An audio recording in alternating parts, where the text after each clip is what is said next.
Estudo da Carta aos Gálatas, semana 3. Bem-vinda!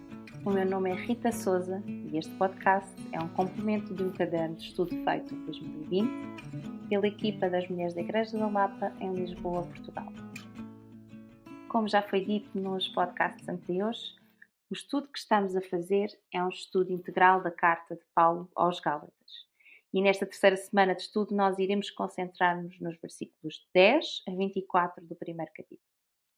E apesar de estarmos a estudar mais aprofundadamente estes versículos, eu quero relembrar uma vez mais a importância de nós lermos a carta do início ao fim.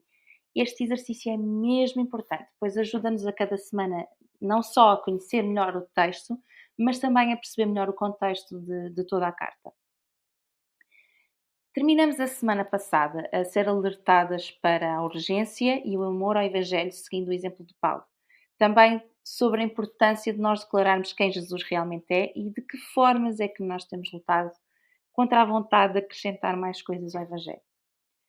Terminamos a semana a afirmar que a graça de Deus é perfeita e completa em si mesma e, por isso, não precisa de nada mais.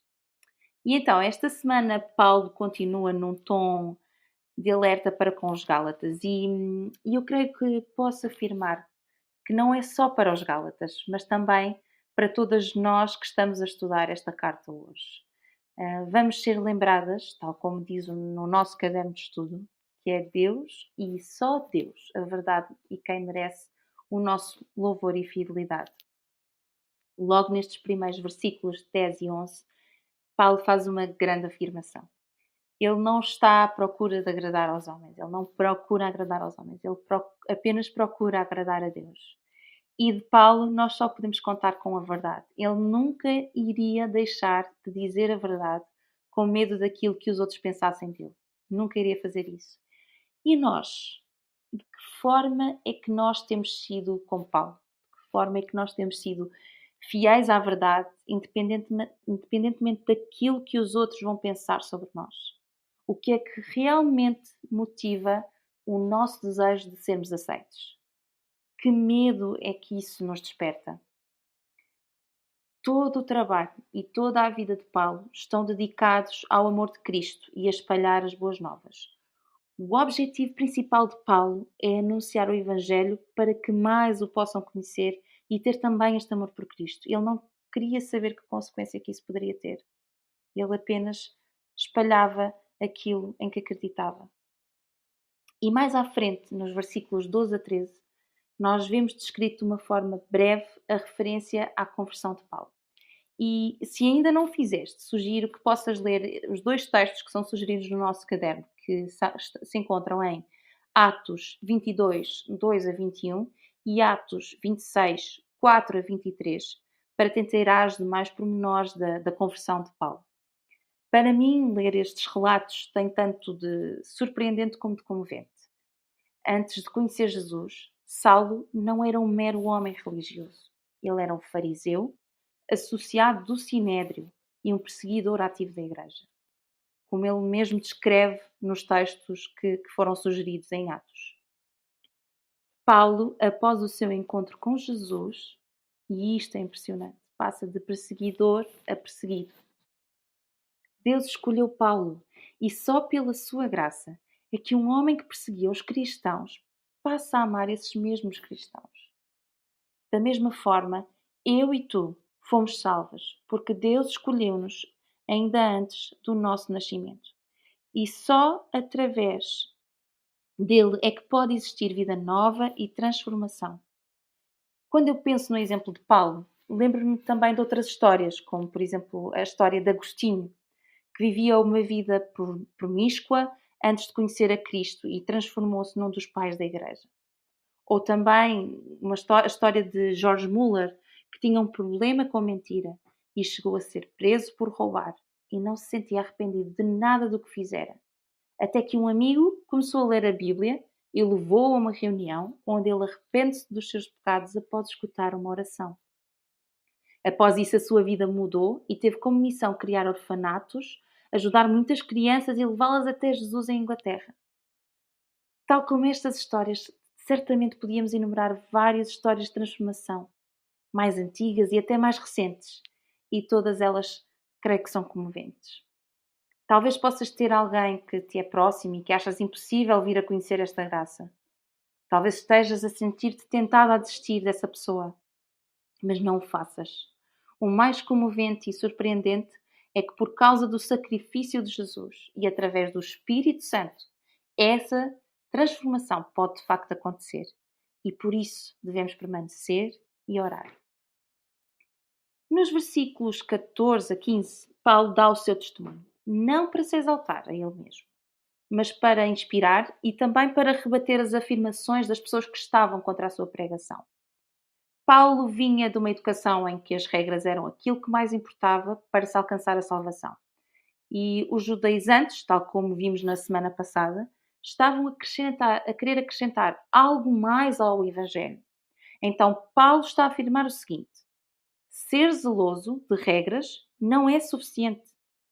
Ele pretendia mostrar, através da sua própria experiência, que o zelo pela lei não traz salvação. Só Jesus pode trazer essa salvação. E o próprio Paulo foi resgatado por Jesus na estrada de Damasco. Jesus é tudo o que precisamos. E se essa for uma verdade em nós, nós iremos viver menos pelas nossas forças e mais pela força de Cristo. Vidas que se entregam verdadeiramente a Cristo. E tudo aquilo que somos, tudo aquilo que nós fazemos, irá refletir esse padrão espiritual. Paulo é chamado também a pregar aos gentios e judeus, tal como diz no versículo 16. Paulo recebeu esta missão do próprio Jesus e Paulo sentia esta urgência de o fazer. À semelhança de Paulo, tu e eu temos também esta missão. A importância de pregarmos o Evangelho devia ser uma constante. Todos os nossos sentidos deveriam estar despertos para as oportunidades que surgem e que tantas vezes nós descuramos. Por exemplo, para aqueles que convivem connosco mais de perto e que ainda não conhecem a Cristo, ou para aqueles que se cruzam nas nossas vidas ocasionalmente e que evidenciam a necessidade de um Salvador. Quantas oportunidades de falar sobre o Evangelho já deixamos escapar por medo? Eu falo por mim e sei que ainda falho muito nesta missão. Então, devemos estar mais atentas e estar mais despertas àquilo que nos rodeia e àqueles que nos rodeiam para estarmos sempre prontas, tal como Paulo, e sentir esta urgência de o fazer, de espalhar o Evangelho. Dos versículos 17 a 24, nós vemos as viagens de Paulo após a sua conversão. E se formos ao mapa da página 35 do nosso estudo, isso vai nos ajudar a perceber melhor os seus movimentos. Então, resumidamente, Paulo começa em Damasco, vai até a Arábia, onde creio que fica por volta de 3 anos, regressa a Damasco e só depois vai a Jerusalém, à Síria e à Cilícia. E aqui é interessante notar que Paulo, após a sua conversão, não vai direto a Jerusalém encontrar-se com os outros apóstolos, mas vai sim para a Arábia, onde permanece por um período em que calcula-se que tira um tempo para ler, memorizar e orar. Ao longo de toda a Bíblia, nós podemos ver este tipo de momentos a acontecer. O próprio Jesus também fazia isto recorrentemente, retirando-se para orar. C.S. Lewis disse: nunca houve um homem mais ocupado que Jesus, e mesmo assim ele não deixava de orar. Isto mostra a importância de termos momentos de solitude e contemplação na nossa vida. E não apenas quando temos tempo livre, mas também quando não o temos. É normal nós estarmos constantemente ocupadas com o nosso trabalho, a nossa família, as nossas tarefas. Esta também é a minha luta. E por isso, creio que nós devemos ser mais intencionais nestes momentos de quietude e oração, assim como somos nas restantes tarefas do dia a dia. Podemos encontrar-nos em fases da vida diferentes e talvez estejas numa fase onde os momentos de silêncio sejam raros, ou talvez estejas numa fase onde os momentos de silêncio sejam abundantes. Mas o importante não é o silêncio em si, mas sim o tempo gasto em reflexão, em contemplação e em oração. Estes momentos são essenciais na nossa caminhada cristã. E se tu não dedicas parte do teu tempo a Deus, parte do teu tempo à leitura da palavra, à reflexão da mesma, à oração, certamente que será muito mais difícil permanecer na tua missão, seja ela qual for. As dificuldades vão surgir e tu ficarás assoberbado e sem esperança. R.C. Sproul disse: a oração é para o cristão o que a respiração é para a vida, mas nenhum outro dever cristão é tão negligenciado. A oração, a leitura e a memorização da palavra não devem ser negligenciadas na nossa caminhada cristã. Nós devemos ter e arranjar o tempo que precisamos para estarmos com Deus e eu escutar aquilo que Ele tem para nos dizer. De que forma é que temos vivido isto? Mais tarde, Paulo segue para Jerusalém, onde irá prestar contas e ter um tempo de comunhão com os outros apóstolos. E aqui salta logo à vista a importância de não fazermos este caminho sozinhos. Desde o início, essa nunca foi a intenção de Deus. Se nós formos a Gênesis, logo em Gênesis 2:18, vemos isso acontecer, quando Deus diz: não é bom que o homem esteja só. Nós fomos criados para viver em comunidade, para nos alegrarmos, para aprendermos, para orarmos, para prestar contas, para caminharmos juntos. A importância de estarmos ligadas e comprometidas com uma comunidade, tal como diz no nosso estudo, irá fazer com que amemos e louvemos mais a Deus. E ao terminar esta semana, podemos olhar para Paulo como um exemplo para nós em várias áreas. A libertação da prisão, que é queremos agradar aos homens para queremos apenas agradar a Deus. Também a conversão e a transformação que o encontro com Jesus pode trazer às nossas vidas. A forma inspiradora como ele vivia e se entregava a pregar o Evangelho e como isso também nos alerta para a urgência de vivermos e nos entregarmos à pregação do Evangelho. A obediência a regras e as obras que fazemos não nos trazem salvação. Apenas Cristo pode fazê-lo. A importância de termos momentos de leitura, memorização e oração da palavra e como isso deve ser parte fundamental da nossa caminhada cristã.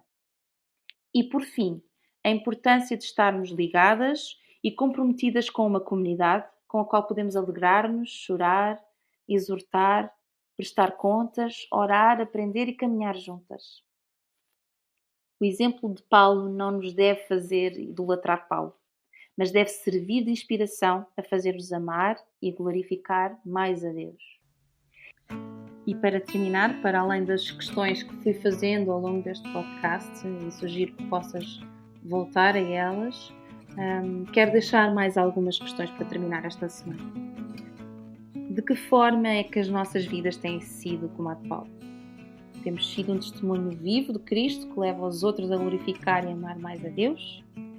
Ou temos sido alguém que faz o oposto? Espero que permaneçam neste estudo, continuem connosco e desejo uma boa semana.